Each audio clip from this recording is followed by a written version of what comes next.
All right, Shalom.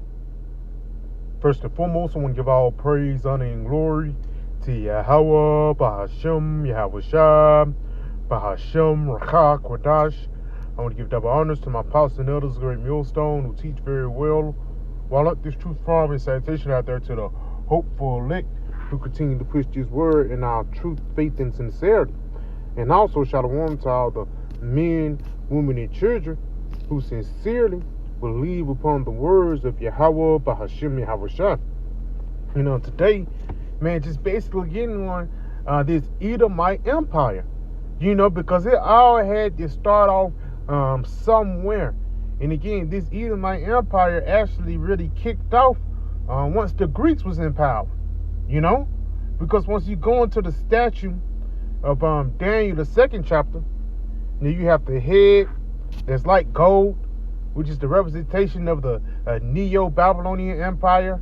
You have the breastplate of silver, which was known as the Media-Persia Empire.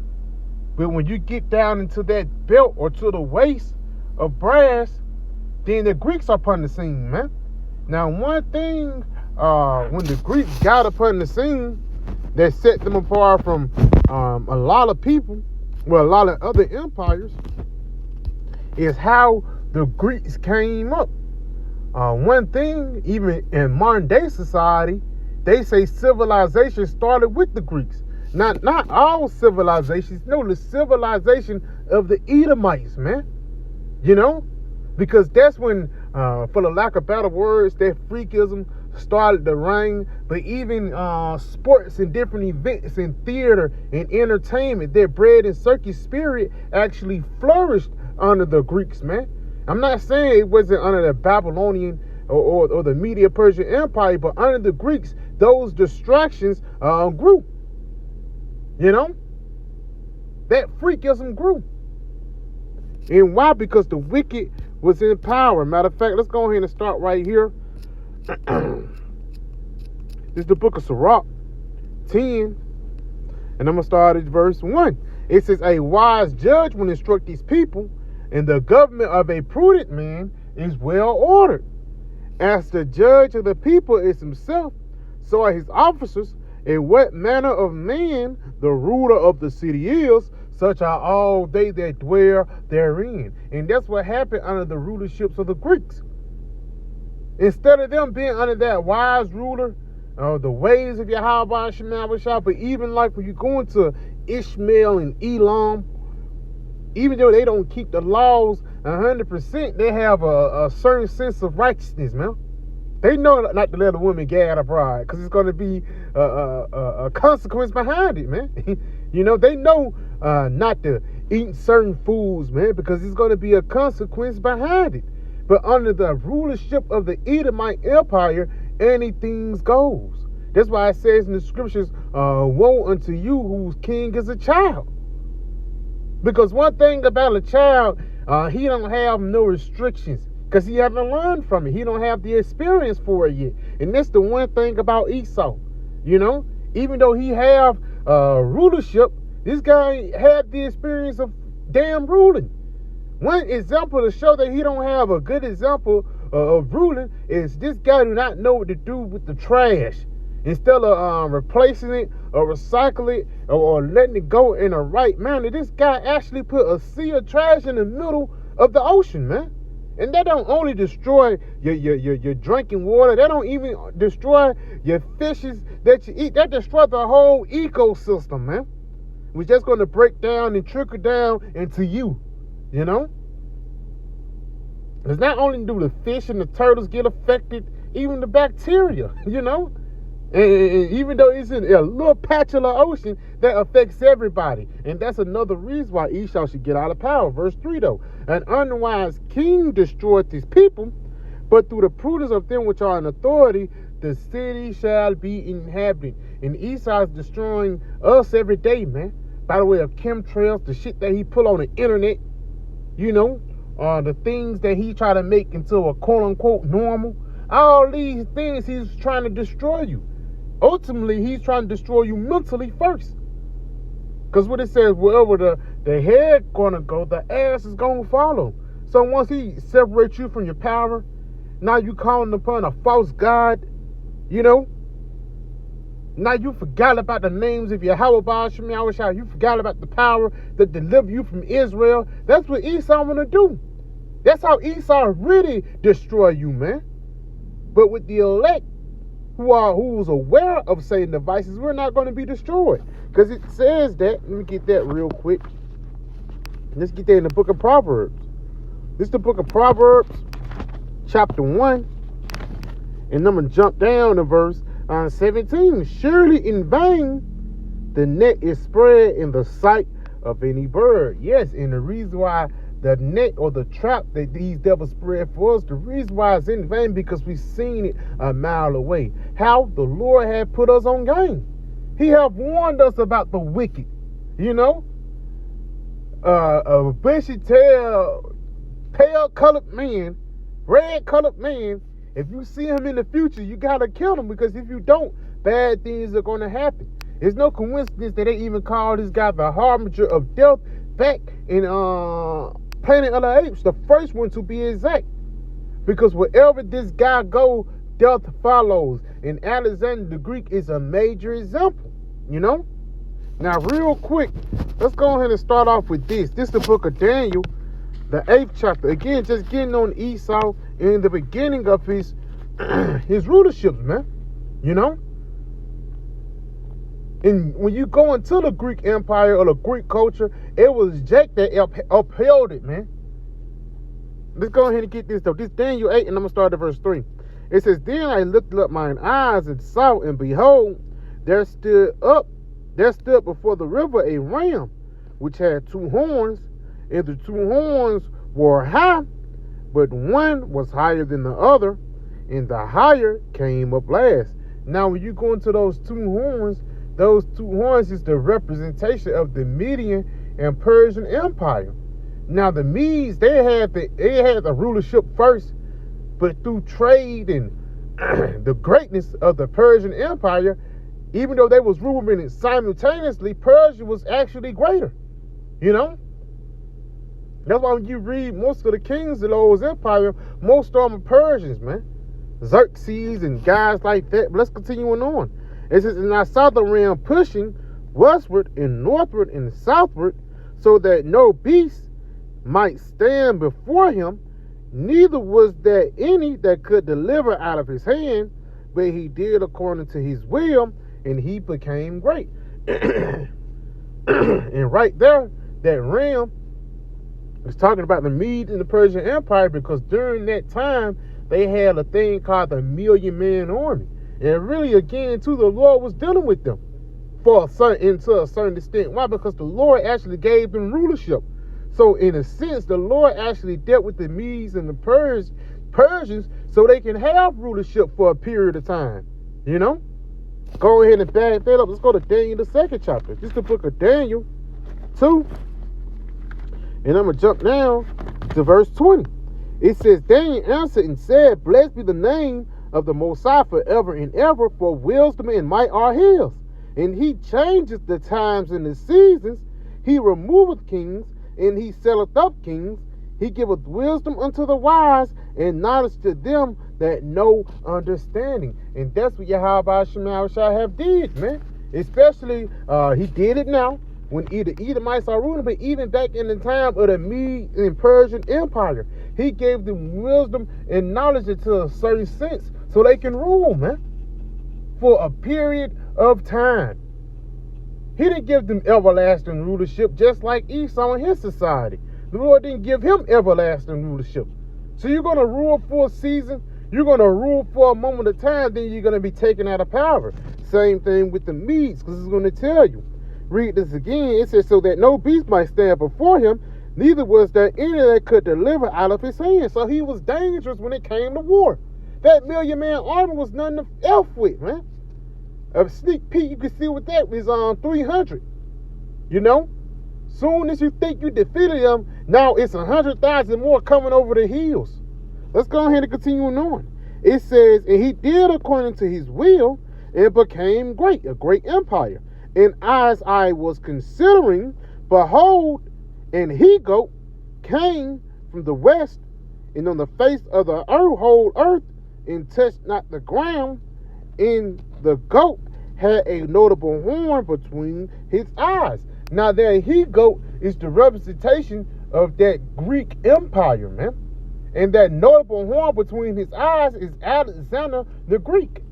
Just like how King David, our king, Esau looked at Alexander in a like manner.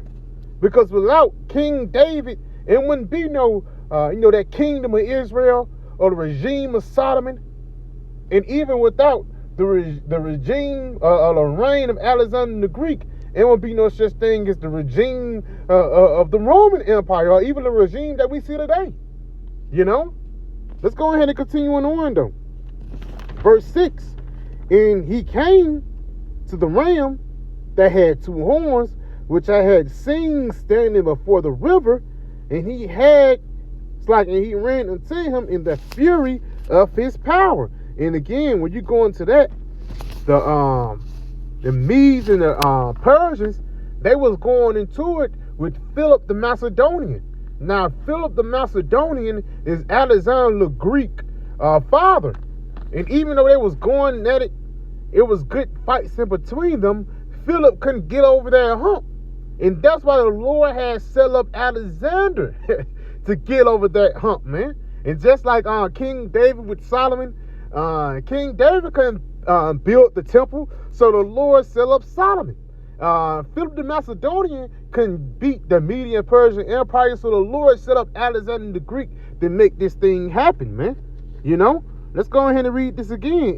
He came to the ram that had two horns, the Median Persian Empire, which I seen standing before the river, and he ran unto him in the fury of his power.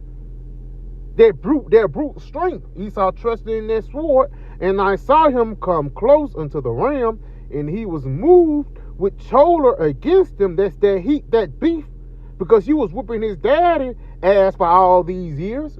So how much fear that he's going to have against you? Same thing with us. You've been whooping our forefathers for the past centuries. So how much fury is we're going to have against you when Yahweh shall return? Continuing on. It says, and he moved with choler against them and smote the ram and brake his two horns. Yep. Broke down that rulership. It says, and there was no power in the ram to stand before him. And he cast him down to the ground and stamped upon him. And there was none that could deliver the ram out of his hand. So how that ram got on the undefeated streak and nobody could really F with him. The same thing the Lord did with that he-goat. Nobody couldn't really mess with that he-goat when he was in power, because in that short span of 12 years, Alexander basically took over the whole damn world. Or that modern day world, man. And ultimately, through that Zion regime, through that same spirit, he took over the whole planet Earth, even the Western Hemisphere, man. Let's go ahead and continue on, though. It says, therefore the he-goat waxed very great. He was powerful, and when he was strong, the great horn was broken. Yes, because in those 12 years, the Lord has set it up for this guy to rule for a moment and to die.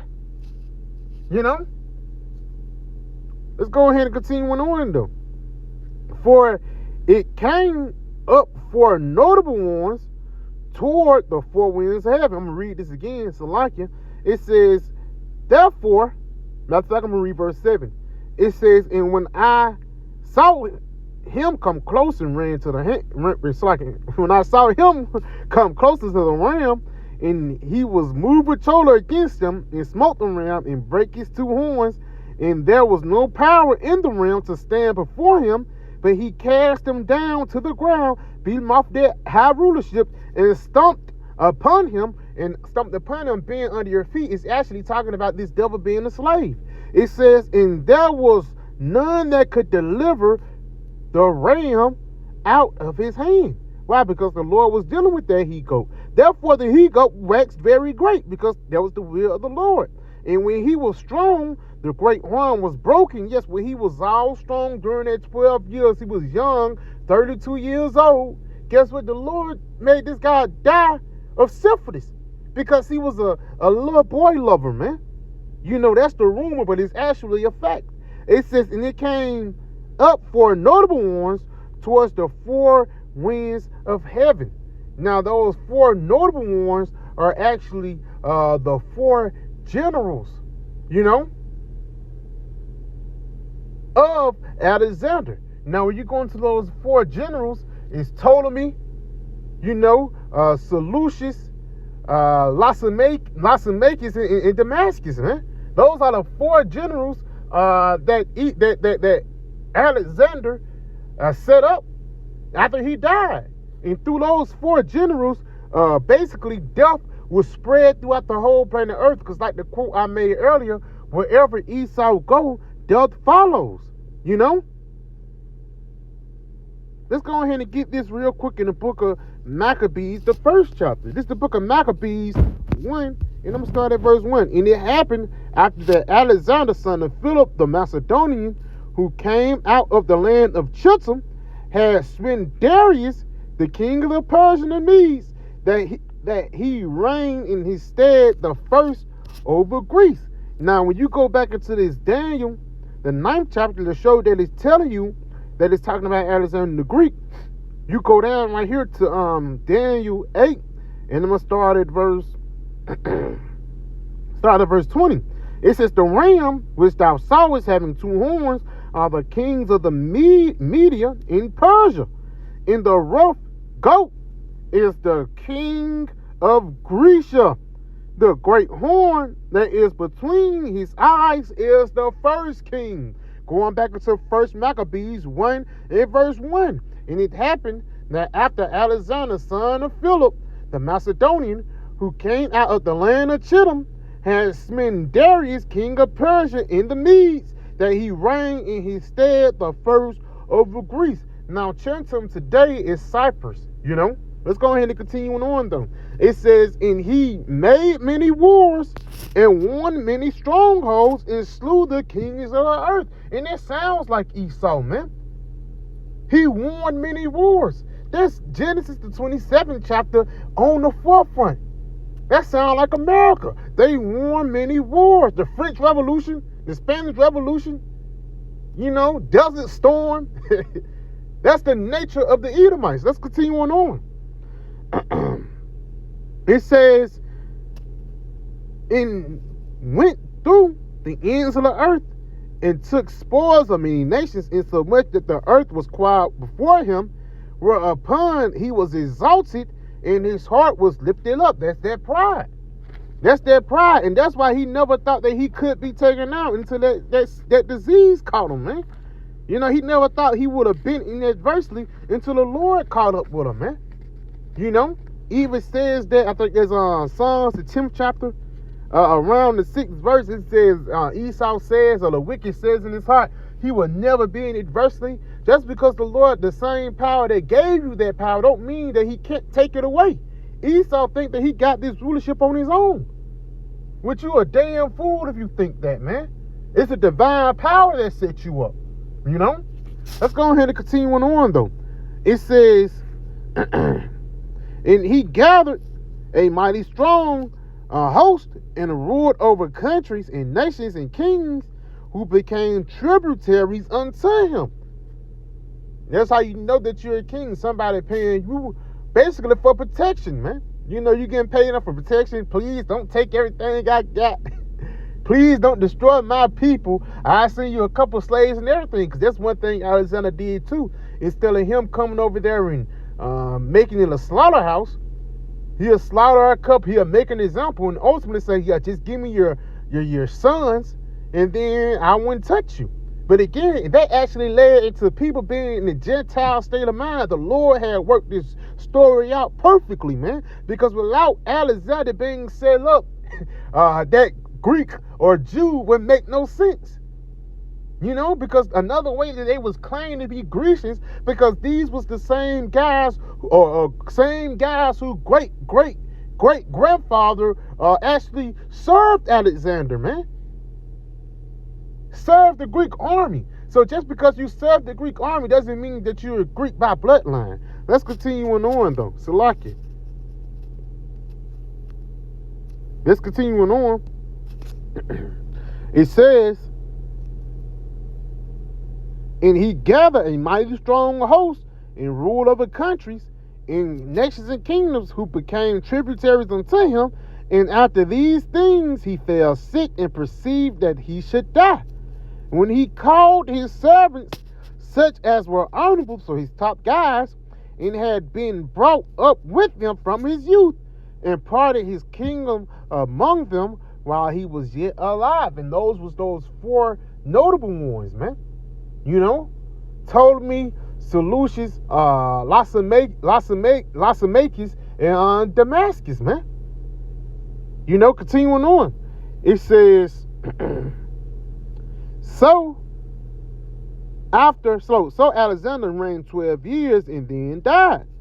And his servants bare ruled everyone in his place. And after his death, they all put crowns upon themselves. So they was ruling, had a rulership. It says, so did their sons after them many years, and evils was multiplied in the earth. And that's what happened when Esau is in rulership. Only evils is going to multiply. And even though evils multiplied back then, this is the height of evils being multiplied now. Because Alexander didn't fulfill Job 9:24, but guess what? Through the spirit of Alexander, Esau, Edom, and his wicked left-hand regime did Job 9:24. When you read Job 9:24, it says, what? The earth is given into the hand of the wicked. He covered the faces of the judges thereof, if not aware, and who is he? So if Esau, Edom, the so-called white man, if he's not the wicked, then who is? It damn sure not damn Ishmael. It's not Japheth. It's not Elam. Because you took down Japheth, man. You took down the Medes, man, and the Persians. So here in this rulership, in this lifetime, the only finger of the wicked, or the only finger of the so-called white man, you know, which is the devil that the Bible speaks of, hey, guess what? All the fingers pointing at you of being the damn Edomites, man. You know? And history proves it. And one guy who proves it is Alexander the Greek, because he's actually prophesied in the scriptures, man. And he fulfilled that prophecy. You know? Now we're fulfilling the prophecy of Job 9:24. The earth is being given into the hand of the wicked. Because even when you go into Ptolemy and the guys that rule after him, Ptolemy, he ruled over Egypt. And one thing that Ptolemy did, he covered the faces of the judges that was once in Egypt, even Joseph, you know. He flipped the stories. He transferred gods. He smashed gods together. And ultimately what he did, he pushed forth the, what's the word I'm looking for? Idolatry. Yeah, that's it. Yeah, he pushed forth a idolatry type of lifestyle. And you know that he had Israel under him that was following that same way. And it trickled down son after son. And it went all the way into the Roman Empire, man. And it didn't only stop there. It trickled all the way down into us today, because that Roman Empire and even that Grecian Empire and that Egyptian Empire that Esau had a hold on, we can see the effects of it today. That's why it's obelisks everywhere. That's why even the road maps, the land mass is what is projected after the Roman Empire. So this is the Roman Empire all over again. But this is just the Roman Empire or the Greek Empire in its perfection, man. So yeah, I pray that these videos edify and give all praise, honor, and glory to Yahweh, Bahashim Yahweh Shai, Bahashim Rakakwadash. I want to give double honors to my pastor, elders, great millstone, and Shalom.